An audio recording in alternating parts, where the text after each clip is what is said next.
যেহেতু আমরা হৃৎপিণ্ডের গঠনের তুলনামূলক পর্যালোচনা করছি, অর্থাৎ মাছ থেকে উভচর পর্যন্ত প্রত্যেকটা গোষ্ঠীর দেহে হৃৎপিণ্ডের গঠন কেমন সেইগুলোই আমরা চিত্রাকারে ছবি আকারে দেখতে হবে যে তাদের হৃৎপিণ্ডের গঠন কেমন, মাছের দেহে হৃৎপিণ্ডের গঠন কেমন ছিল, আর মানুষের দেহে, উন্নত প্রাণী মানুষের দেহে হৃৎপিণ্ডের গঠন কেমন। তো মাছের যেহেতু এদের ভেনাস হৃৎপিণ্ড বলা হয়, ভেনাস হৃৎপিণ্ড মানে ভেন মানে শিরা, অতএব শিরার মধ্যে যেহেতু দূষিত রক্ত প্রবাহিত হয়, এদের হৃৎপিণ্ডের মধ্য দিয়ে কেবলমাত্র দূষিত রক্ত প্রবাহিত হয়, সেই হিসাবে এদের ক্ষেত্রে এদেরকে ভেনাস হার্ট বলা হয়। ভেনাস হার্ট, এটা অরিকেল, অলিন্দ, এটা ভেন্ট্রিকেল, হ্যাঁ নিলয়। আর একটা অংশ রয়েছে যেটাকে সাইনাস ভেনোসাস বলা হয়, সাইনাস ভেনোসাস।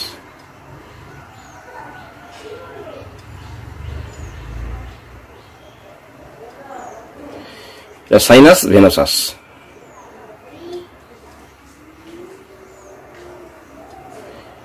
এবং এদের রক্ত সবসময় একচক্রী হৃৎপিণ্ড বলা হয়, রক্ত একমুখে প্রবাহিত হয়, মানে এই রক্তটা ঢোকে, কিন্তু খেয়াল রাখবে অলিন্দ থেকে রক্ত ভেন্ট্রিকেলে যায়, অলিন্দ থেকে নিলয়ে যায়, সেই হিসাবে রক্ত সাইনাস ভেনোসাস দিয়ে প্রবেশ করে, রক্ত এইভাবে যায়, একমুখী প্রবাহ। আমাদের হৃৎপিণ্ডের কথা আমরা খানিকটা জানি যে মানুষের হৃৎপিণ্ডের ক্ষেত্রে রক্ত কিন্তু একচক্রী হৃৎপিণ্ড হিসাবে এভাবে প্রবাহিত হয় না। একই রক্ত দেহ থেকে দেহে যাওয়ার আগে মানুষের ক্ষেত্রে বা উন্নত প্রাণীদের হৃৎপিণ্ডের ক্ষেত্রে একই রক্ত দেহ থেকে আবার দেহে যাওয়ার আগে দুবার হৃৎপিণ্ডের মধ্যে প্রবেশ করে। সেটা সেই জন্য আমাদের হৃৎপিণ্ডকে দ্বিচক্রী হৃৎপিণ্ড বলা হয়, কিন্তু এদের ক্ষেত্রে হৃৎপিণ্ড একচক্রী হৃৎপিণ্ড, কেননা রক্ত একবার এই হৃৎপিণ্ডের মধ্যে প্রবেশ করে, দূষিত রক্ত কেবলমাত্র প্রবেশ করে। তাহলে এটা গেল ভেনাস হার্ট, যেটা মাছেদের ক্ষেত্রে দেখে। এদের থেকে একটু উন্নত যখন হলো তখন উভচরদের আবির্ভাব ঘটলো। উভচরদের হৃৎপিণ্ডের ক্ষেত্রে কিরকম দেখা যায়,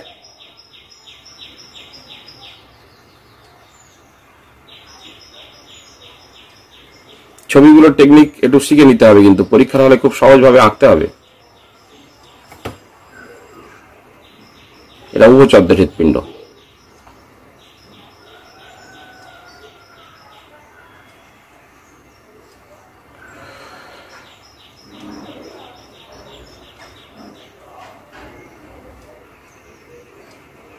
দুটো অলিন্দ রয়েছে, দুটো অলিন্দ, একটা নিলয়।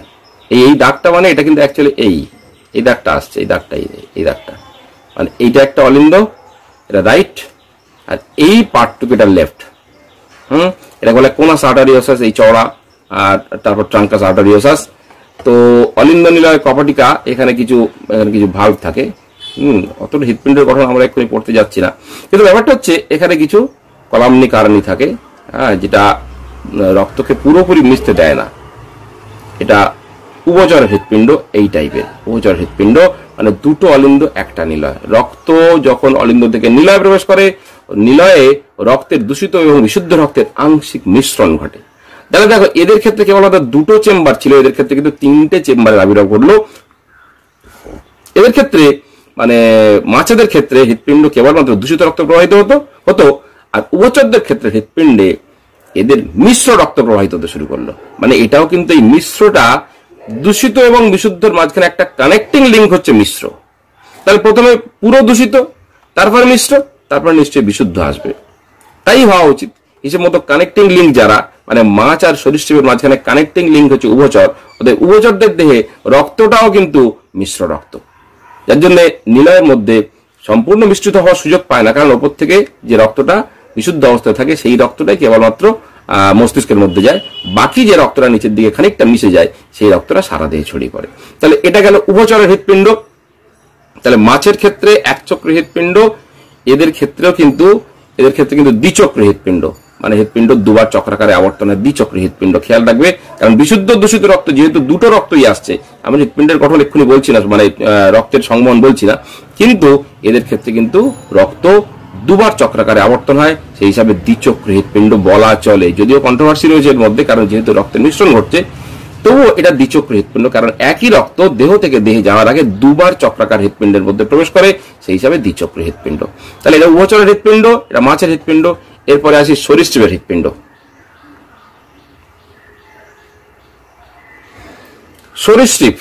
সরীসৃপের দেখো দুটো চেম্বার থেকে তিনটে চেম্বার হলো, আর তিনটে চেম্বার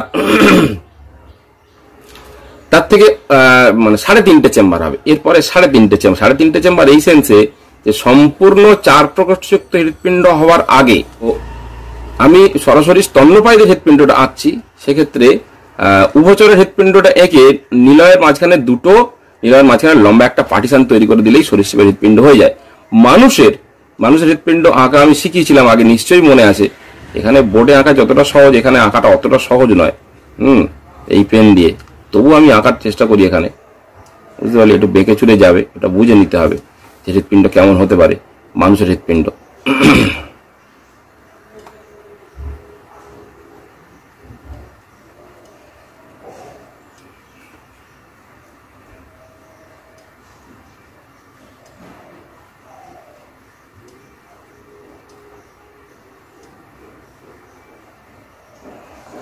বোঝা গেলেই হবে যে মানুষের হৃৎপিণ্ড, তার মধ্যে 4টে চেম্বার রয়েছে, 4টে প্রকৃতিযুক্ত হৃৎপিণ্ড। এখানে ঊর্ধ্ব মহাশিরা, এদিকে নিম্ন মহাশিরা থাকে। হৃৎপিণ্ডের ছবি আঁকার পদ্ধতি যদি হৃৎপিণ্ড আঁকতে শিখতে যাও, আমার আলাদা করে চ্যানেলের পেজে আছে, চ্যানেলে একটা ভিডিও আছে বিভিন্ন অঙ্গগুলোর, সেগুলো দেখে শিখে নিতে পারো। আচ্ছা, এটা মানুষের হৃৎপিণ্ড, 4 প্রকোষ্ঠযুক্ত হৃৎপিণ্ড। এই ছবিটা এমনি আঁকতে বলি, যে কোনো ক্ষেত্রে হৃৎপিণ্ডের ছবি আঁকতে বললে এই ছবিটাই ছোটবেলা থেকে শেখাই। একটা ছবি আঁকা শেখা থাকলে এটাই সবসময় হয়ে যাবে, সব জায়গাতেই কাজে লাগবে। আঁকলে ভালো করেই আঁকবে আর কি। আচ্ছা, এটা গেল হৃৎপিণ্ডের ক্ষেত্রে। মানুষের হৃৎপিণ্ডের ক্ষেত্রে 4টে চেম্বার, 2টো অলিন্দ, এই যে 2টো অলিন্দ আর 2টো নিলয়।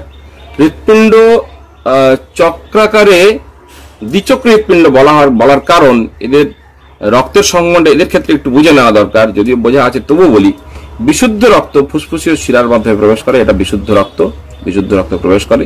দ্বিচক্রী হৃৎপিণ্ড, যারা মাছের ক্ষেত্রে হৃৎপিণ্ডটা, মানে যেহেতু মাছ প্রথম আর 4 প্রকোষ্ঠযুক্ত হৃৎপিণ্ড যেটা স্তন্যপায়ীদের ক্ষেত্রে এটা সব থেকে লাস্ট, অর্থাৎ এই দুটোর পার্থক্য লাস্ট অফ অল কোথায় গিয়ে পৌঁছালো, 2টো চেম্বার থেকে 4টে চেম্বারের আবির্ভাব ঘটলো এবং রক্ত চক্রাকারে, প্রথমটা ছিল একচক্রী, লাস্টে হলো দ্বিচক্রী। এদের ক্ষেত্রে দ্বিচক্রী কেন বলা হবে, স্পষ্ট দ্বিচক্রী হৃৎপিণ্ড কেন বলা হবে, রক্তের চক্রাকার আবর্তনটা কিভাবে হয় দেখো। এটা শরীর থেকে আসছে, অর্থাৎ বডি থেকে। সরি, এটা বডি থেকে নয়, এটা বিশুদ্ধ রক্ত তো লাংস থেকে, ফুসফুস থেকে আসবে।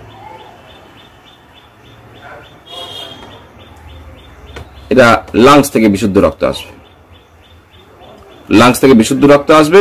এই বাম অলিন্দে প্রবেশ করলো, এটা বাম অলিন্দে প্রবেশ করলো। বাম অলিন্দে প্রবেশ করার পরে বাম দ্বিপত্র কপাটিকা ঠেলে, এই এখানে একটা সেমিলুনার ভাল্ব থাকে, অর্ধচন্দ্রাকার কপাটিকা, সেটা ঠেলবে।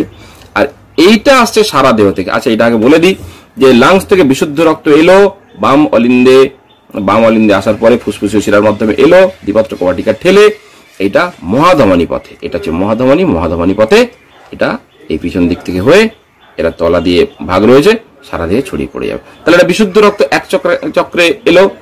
এবার দেখো যে দূষিত রক্তটা সারা দেহ থেকে আসে কিভাবে। দূষিত রক্ত এখান থেকে ঊর্ধ্ব মহাশিরা, এটা নিম্ন মহাশিরা। হৃৎপিণ্ডের লেভেল অনুসারে, হৃৎপিণ্ডের লেভেলের উপর থেকে সারা দেহের দূষিত রক্তটা ঊর্ধ্ব মহাশিরার মাধ্যমে আসে, আর হৃৎপিণ্ডের লেভেলের নিচে থেকে সারা দেহের দূষিত রক্তটা নিম্ন মহাশিরার মাধ্যমে ডান অলিন্দে আসে। ডান অলিন্দে থেকে ত্রিপত্র কপাটিকা ঠেলে ডান নিলয়ে নামবে। ডান নিলয় থেকে এই আসবে, এখানে একটা কপাটিকা আছে যেটার নাম অ্যাওর্টিক কপাটিকা, এটাও একটা অর্ধচন্দ্রাকার কপাটিকা। এখান থেকে 2টো ফুসফুসে রক্ত যাবে, এই 2টো ফুসফুসে রক্ত যাবে। এই যে 2টো ফুসফুসে রক্ত যাবে, এই ফুসফুসে যাওয়ার পর ফুসফুসে দূষিত রক্ত গেল, ফুসফুসের দূষিত রক্ত গেল, সেখান থেকে আবার হৃৎপিণ্ডে আসবে, হৃৎপিণ্ড থেকে সারা দেহে ছড়িয়ে পড়বে। তাহলে দেখো, রক্ত সারা দেহ থেকে এলো, বডি থেকে এলো, সারা দেহ থেকে দূষিত রক্ত এলো, সারা দেহ থেকে দূষিত রক্ত আসার পরে রক্তটা লাংসে গেল। এটা কোথায় যাচ্ছে? লাংস, ফুসফুসে যাচ্ছে। ফুসফুসে গেল, ফুসফুস থেকে সেই রক্তটা আবার হৃৎপিণ্ডে প্রবেশ করলো। তার মানে একই রক্ত আবার হৃৎপিণ্ডে প্রবেশ করার পর তারপরে এখান থেকে বডিতে চলে গেল, এটা বিশুদ্ধ রক্ত চলে গেল। তাহলে বডি থেকে বডিতে, শরীর থেকে শরীরে যাওয়ার আগে রক্ত কিন্তু হৃৎপিণ্ডের মধ্যে 2বার প্রবেশ করলো। সেই হিসাবে হৃৎপিণ্ডকে দ্বিচক্রী হৃৎপিণ্ড বলা হয়। আর সরীসৃপদের ক্ষেত্রে এটা কি হবে না, সরীসৃপদের ক্ষেত্রে এখানে এই পার্টিশনটা থাকবে না, তার পরিবর্তে এই পার্টিশনটা খানিকটা কেটে গিয়ে হাফ পার্টিশন থাকবে, যেটা অসম্পূর্ণ বিভক্ত বা অর্ধ বিভক্ত বলা হয়। এই পার্টিশনটা এরকম, যেন সম্পূর্ণ বিভক্ত হবে না। আর এই ভালভগুলো অতটা স্পষ্ট করে তৈরি হয়নি। আরেকটা জিনিস বলার, যে প্রথমে আমি বললাম মাছের দেহের হৃৎপিণ্ড, একদম প্রথমে ছিল মাছের দেহের হৃৎপিণ্ড, ভেনাস হৃৎপিণ্ড, এটা মাছের দেহের ভেনাস হৃৎপিণ্ড, দূষিত রক্ত প্রবাহিত হয়। তারপর উভচর, তারপরে হলো উভচর, প্রথমে ছিল ফিশ, তারপর হলো অ্যাম্ফিবিয়া, এটা অ্যাম্ফিবিয়া উভচরের দেহে, এটা হলো ফিশ মাছের দেহে, মাছ উভচর। তারপরে সরাসরি আমি চলে গেলাম সরীসৃপ বা স্তন্যপায়ী, মাঝখানে একটা বাকি পড়ে আছে, সেটা হচ্ছে বার্ডস। পাখিদের ক্ষেত্রে হৃৎপিণ্ড কেমন হয়? পাখিদের ক্ষেত্রে হৃৎপিণ্ড কিন্তু 4 প্রকোষ্ঠযুক্ত হৃৎপিণ্ড। খেয়াল রাখবে, পাখিদের ক্ষেত্রে এই পার্টিশনটা থাকে, পাখিদের ক্ষেত্রে এই পার্টিশন থাকে। পাখিদের হৃৎপিণ্ড স্তন্যপায়ীদের হৃৎপিণ্ডের মতোই, কিন্তু পার্থক্যটা কোথায়? পাখিদের সঙ্গে মানুষের হৃৎপিণ্ড বা স্তন্যপায়ী হৃৎপিণ্ডের পার্থক্যটা কোথায়? পাখিদের হৃৎপিণ্ড 4 প্রকোষ্ঠযুক্ত হৃৎপিণ্ড, স্তন্যপায়ীদের হৃৎপিণ্ড 4 প্রকোষ্ঠযুক্ত হৃৎপিণ্ড। কিন্তু পাখিদের হৃৎপিণ্ডের সঙ্গে স্তন্যপায়ী হৃৎপিণ্ডের পার্থক্য একটা জায়গায় রয়েছে। সেই পার্থক্যটা হলো এই যে জায়গাটা দেখতে পাচ্ছ, এই যে নলটা, এটা মহাধমনী। মহাধমনী একটা আর্চ তৈরি করেছে। ব্যায়াম করার সময় আর্চ করে না, ঠিক একই রকম ভাবে এটা কিন্তু একটা, যেহেতু বেঁকে গেছে, এটাকে আর্চ বলা হয়, আর্চ। অ্যাওর্টা বা মহাধমনী, মহান যে রাজা, বড় রাজা মহারাজা, আর বড় ধমনী মহাধমনী, এই যে আর্চ, এবার স্পষ্ট বোঝা যাচ্ছে আর্চ তৈরি হয়েছে। অ্যাওর্টা বা মহাধমনীর আর্চ, তাই এটাকে বলে অ্যাওর্টিক আর্চ। অ্যাওর্টিক আর্চটা এটা যেদিকে দেখতে পাচ্ছ, এটা লেফট, এটা রাইট। তোমার ডান দিকে দেখতে পেলে সেটা রাইট হবে না, সেটা খেয়াল রাখতে হবে। তোমার বুকের সোজাসুজি উল্টো দিকে খেয়াল করে ধরতে হবে, তবে লেফট রাইট বুঝতে পারবে। তাহলে এটা লেফট, এটা রাইট, এবং এই অ্যাওর্টিক আর্চটা আমাদের ক্ষেত্রে রাইট, লেফট অ্যাওর্টিক আর্চ, ওদের ক্ষেত্রে রাইট অ্যাওর্টিক আর্চ। এটা জাস্ট উল্টো দিকে মেঁকে থাকবে। হ্যাঁ, এইটা উল্টো দিকে মেঁকে থাকবে, এটা উল্টো দিকে, এই অ্যাওর্টিক আর্চটা উল্টো দিকে হবে। আর কোনো পার্থক্য নেই, বাকি সেম, শুধু অ্যাওর্টিক আর্চটা এইদিকে না ঘুরে অ্যাওর্টিক আর্চটা উল্টো দিকে ঘুরবে, বাকি একই জিনিস। হৃৎপিণ্ডের মধ্যে আর সেরকম কোনো পার্থক্য নেই। তাহলে হৃৎপিণ্ডের গঠনের এই তুলনামূলক অঙ্গ সংস্থান দেখলে, মাছ থেকে স্তন্যপায়ী পর্যন্ত হৃৎপিণ্ডের গঠনের তুলনামূলক অঙ্গ সংস্থান দেখলে একটা প্রাথমিক আইডিয়া পাওয়া যায় যে সরল প্রাণী থেকে জটিল প্রাণীদের আবির্ভাব ঘটেছে। যেহেতু মাছের গঠনের মধ্যে জটিলতা অত ছিল না, এবং যেহেতু জলে থাকার জন্য তাদের ফুলকা রয়েছে, অর্থাৎ ফুলকার মধ্যে রক্তজলক থাকার কারণে পরিবেশ থেকে, জলজ পরিবেশ থেকে অক্সিজেনটা নিয়ে ডাইরেক্ট ফুলকার মধ্যে ঢুকে যায়। জলজ পরিবেশ থেকে অক্সিজেন নিয়ে ডাইরেক্ট ফুলকার রক্তজলকের মধ্যে ঢুকে যায়, ফুলকার রক্তজলক থেকে ডাইরেক্ট শরীরের মধ্যে ঢুকে যায়। এবার শরীরের মধ্য থেকে দূষিত রক্ত, এই দূষিত রক্ত সারা শরীরের মধ্য থেকে দূষিত রক্ত সাইনাস ভেলোসাস হয়ে এই অরিকেল ভেন্ট্রিকেল হয়ে তারপর ফুলকাতে আসে। এটাতে আসবে, এটা ফুলকাতে আসবে।